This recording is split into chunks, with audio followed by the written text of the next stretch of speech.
오직 복음만이 우리의 소망이고 위로라는 그 메시지를 정말 천사들의 그 음성으로 들으니 더 뇌리에 각인이 되는 것 같습니다. 귀한 찬양 감사드리고, 우리 성도님들, 우리 모두는 정말 복음밖에 없습니다 라는 그 고백을 하고 살아갔으면 좋겠습니다. 오늘은 어버이 주일이죠. 나를 낳아주시고 길러주신 부모님의 은혜와 사랑을 기억하고 감사하면서 남은 하루 은혜 가운데 잘 보내시기를 소망합니다. 오늘은 부모의 마음이라는 제목으로 말씀을 나누겠습니다. 얼마 전에 어버이날이었잖아요. 어버이날 전날이었습니다. 우연히 이렇게 차를 운전을 하다가 라디오를 듣게 되었는데, 라디오에서 한 사연이 나왔어요. 한 30대 청년의 이야기였는데, 이 청년은 어버이날만 되면 한 10년 동안 정성스럽게 편지를 써서 부모님께 어버이날 선물입니다 라고 하면서 드렸다고 합니다. 그런데 이번 어버이날 전전날인가 이렇게 귓속말로 이렇게 부모님이 얘기를 했다고 해요. 얘야, 이번에도 편지만 줄 거야. 이번에도 편지만 줄 거야. 그 이야기를 듣고는 아들이 내가 지금까지 10년 동안 잘못한 건가? 라는 생각에 빠지고 고민에 빠졌어요. 그래서 부모님과 정말 심도 있는 대화를 했습니다. 무엇이 맞는지, 정말 이 부모님의 뜻이 무엇이고 마음이 무엇인지 알고 싶었던 거예요. 그래서 대화한 결과 편지보다는 조금 더 실용적인 걸 원한다라는 그 부모님의 마음을 느끼고서는 2024년도 어버이날 때는 돈 꽃다발을 만들어서 드려야겠다 라는 사연을 이야기를 하더라고요. 그 사연을 들으면서 나는 과연 부모님의 마음을 얼마나 알고 있는가 한번 생각하게 되었습니다. 우리 성도님들은 부모님의 마음을 얼마나 아셨고 얼마나 알고 계십니까? 사람의 마음을 안다라는 것은 참 어려운 일이죠. 10길 물속은 알아도 한 길 사람 마음속은 알 수 없다라는 말이 있듯이 사람 마음을 알기가 쉽지는 않습니다. 그런데 하물며 우리의 영적인 부모이신 하나님 아버지의 마음을 안다라는 것 얼마나 어려울까요? 일찍이 바울은 이런 이야기를 했습니다. 로마서 11장 33절의 말씀인데 우리 같이 한번 읽어보겠습니다. 시작. 하나님의 지혜와 지식의 풍성함이여 그의 판단은 헤아리지 못할 것이며 그의 길은 찾지 못할 것이로다. 아멘. 바울의 말대로 우리가 하나님의 마음을 안다라는 것, 하나님의 뜻을, 생각을 안다라는 것은 매우 어렵다라는 것이죠. 그런데요, 우리 부모님들이 자녀에게 원하는 것들이 있지만 그것들을 다 종합해 보면 한 문장으로 요약할 수 있지 않을까요? 내 마음을 좀 알아줬으면 좋겠다. 사실 이거 아니겠어요? 우리 하나님 아버지도 마찬가지입니다. 자녀인 우리를 향해서 원하시는 것이 있다면 바로 그것일 거예요. 자녀인 너희들아, 내 마음을 알아다오. 이것이 하나님의 마음이고 뜻이지 않을까 싶습니다. 그런데 하나님의 마음을 알기가 쉽지 않습니다만, 그럼에도 불구하고 하나님은 우리가 하나님의 마음을 알기를 원하고 계시는 거예요. 그래서 우리는 이렇게 예배를 드리면서 하나님의 마음을 조금씩 알아가고 있는 것입니다. 오늘도 본문을 통해서 하나님의 마음을 조금이나마 알아가는 그런 시간 가졌으면 좋겠습니다. 본문의 말씀이 등장하게 된 배경을 잠깐 설명드리겠습니다. 이스라엘의 한 가지 속담 때문이었는데요. 에스겔 18장 2절의 말씀 우리 화면에 나오는데 다 같이 읽겠습니다. 시작.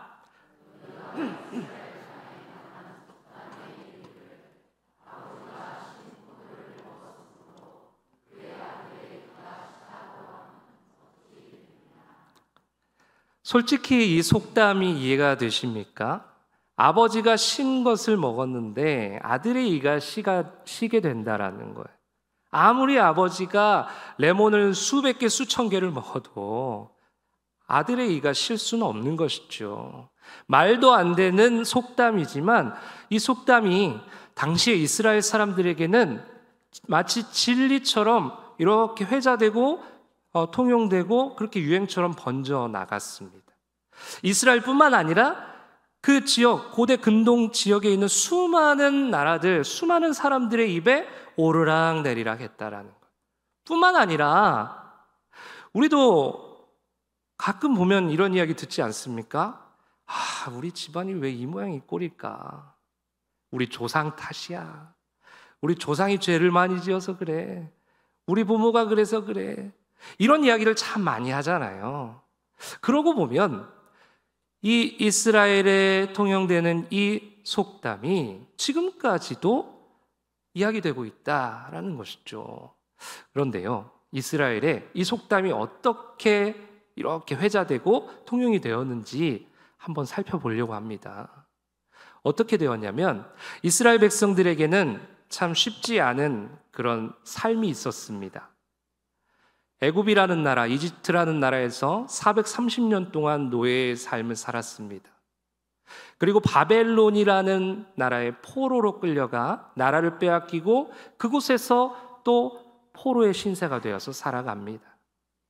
출애굽했는데 광야라는 그곳에서 또 40여 년간 힘들게 살아갑니다.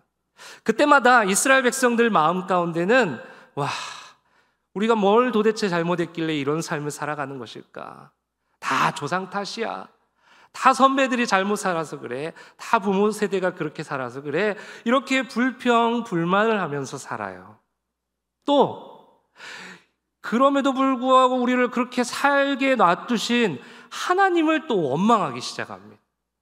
더 나아가서 이들은 전혀 소망 없이 그냥 나는 이렇게 평생 살아갈 거야 하면서 절망 가운데 살아갑니다. 우리 하나님께서는 이런 이스라엘 백성들을 긍휼한 마음으로 바라보시면서 이렇게 말씀을 하시거든요. 에스겔 18장 3절의 말씀입니다. 우리 같이 한번 읽어보겠습니다. 시작.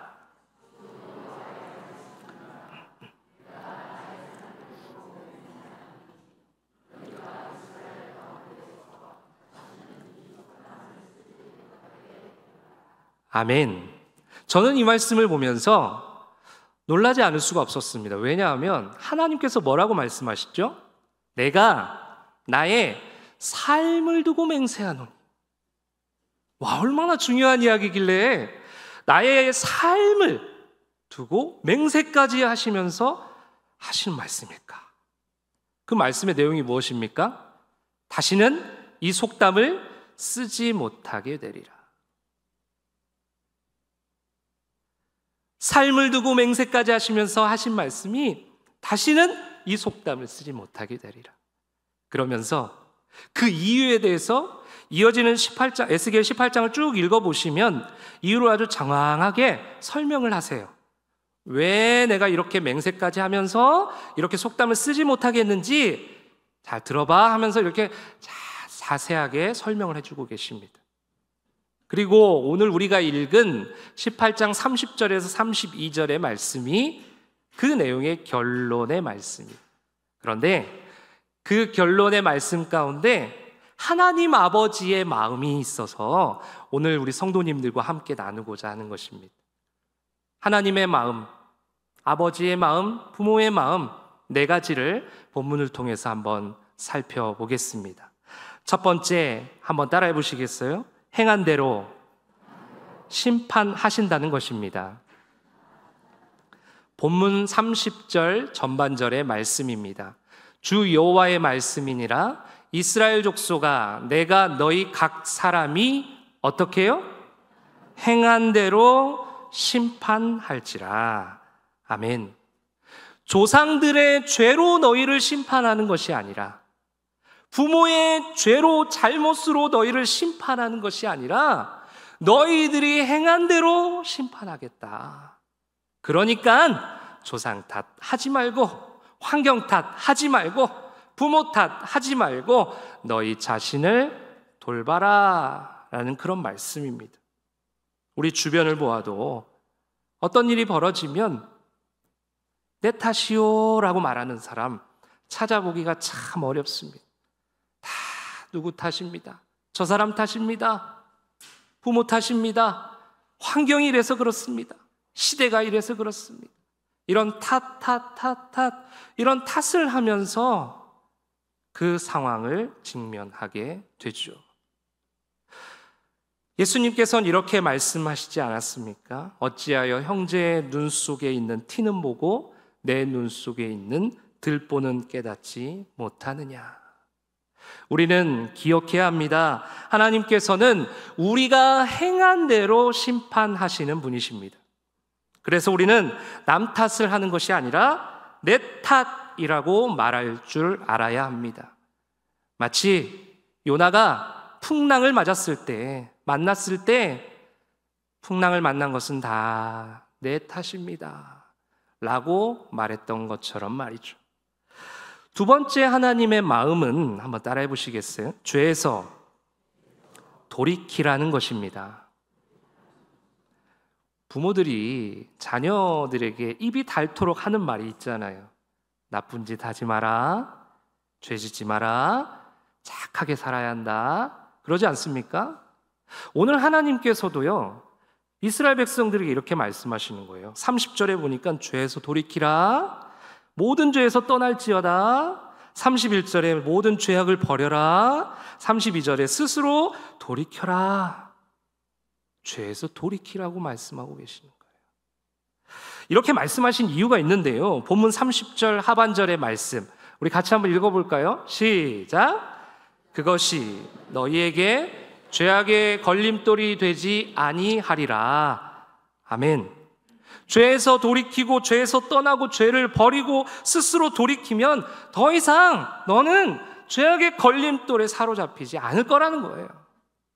이제 죄악에 얽매여 살아갈 필요가 없다라는, 자유하면서 살아가게 될 것이라는 그런 하나님의 마음이고 하나님의 말씀입니다.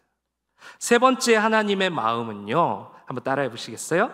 마음과 영을 새롭게 하라는 것입니다.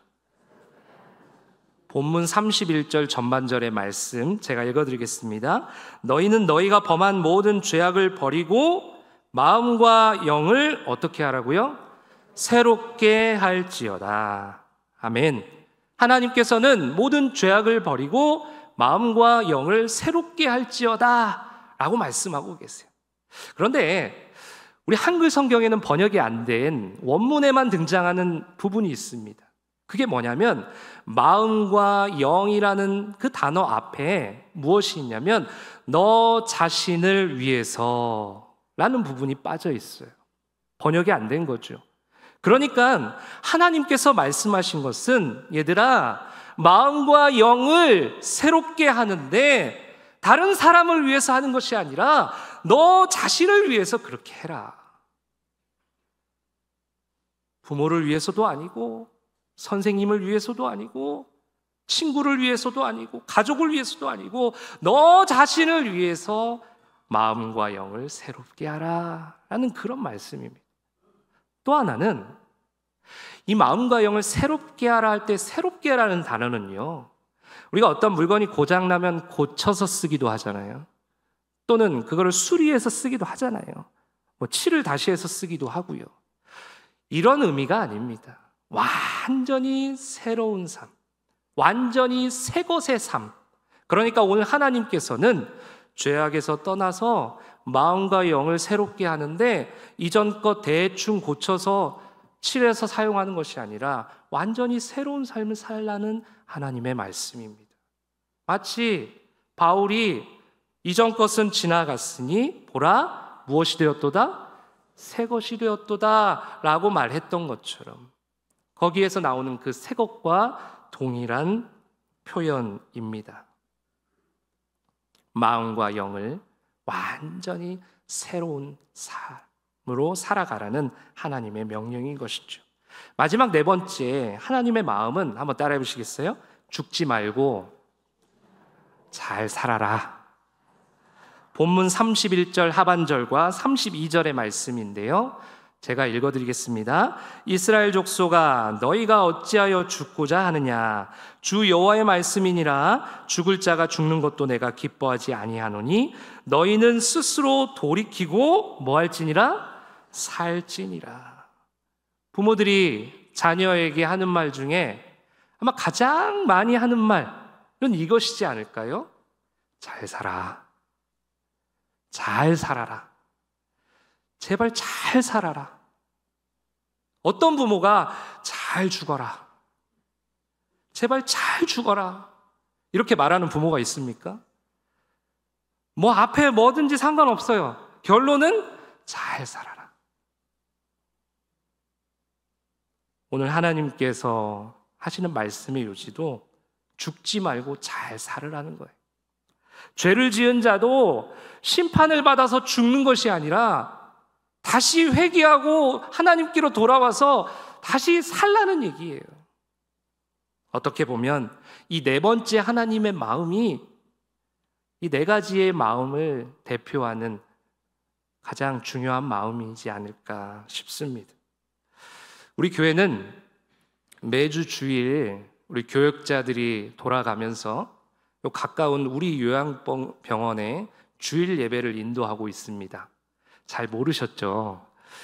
아시는 분은 아시겠지만, 이게 뭐 주보에 광고가 나가는 것도 아니기 때문에 잘 모르실 수도 있습니다. 뭐 그걸 제가 홍보하는 건 아니고요.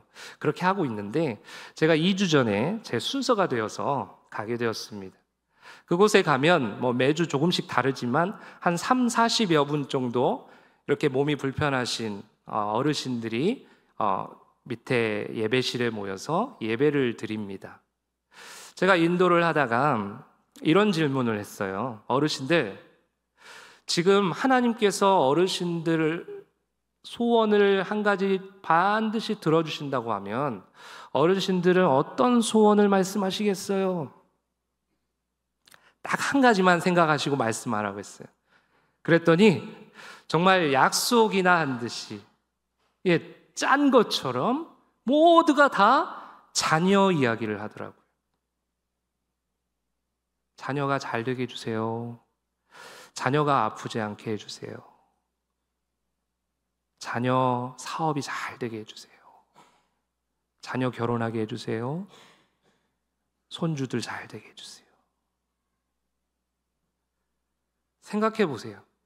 당신들은 지금 휠체어 타고 있고 몸이 아파서 본인 몸 하나 가누지 못하는 그런 아픔을 가지고 있는 그분들인데 그분들의 가장 중요한 한 가지의 소원이 자녀였어요. 그것도 요약해보면 자녀가 잘 사는 것이었어요. 그 이야기를 듣는데 너무 감동이 되는 거예요. 그러면서 문득 이런 생각이 들었습니다.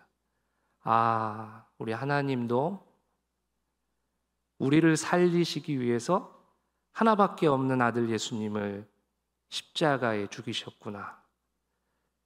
당신은 고통스럽지만, 당신은 마음이 아프셨지만 자녀인 우리를 살리시기 위해서 그렇게 하셨구나 라는 고백이 되어지더라고요. 사랑하는 성도님들, 우리는 그런 부모의 사랑을 받은 자들이고 그런 하나님 아버지의 사랑을 받았고 받고 있고 앞으로도 받게 될 사람들입니다. 오늘 우리가 이스라엘에서 소문처럼 번져가는 한 속담을 계기로 하나님의 마음 네 가지를 살펴보았는데요. 그 속담은 계속해서 이스라엘 백성들이 조상 탓하고 부모 탓하는 그런 것이었습니다. 그래서 하나님께서는 그렇게 하지 말고 너 자신을 잘 살피고 죄에서 떠나고 그러면서 하나님의 마음을 전달하셨습니다. 목적은 잘 살라는 것이죠. 이런 하나님의 마음을 알고 우리도 잘 살았으면 좋겠습니다. 우리 옆 사람에게 이렇게 한번 고백할까요? 잘 삽시다. 앞뒤로도 한번 고백하겠습니다. 제발 잘 삽시다.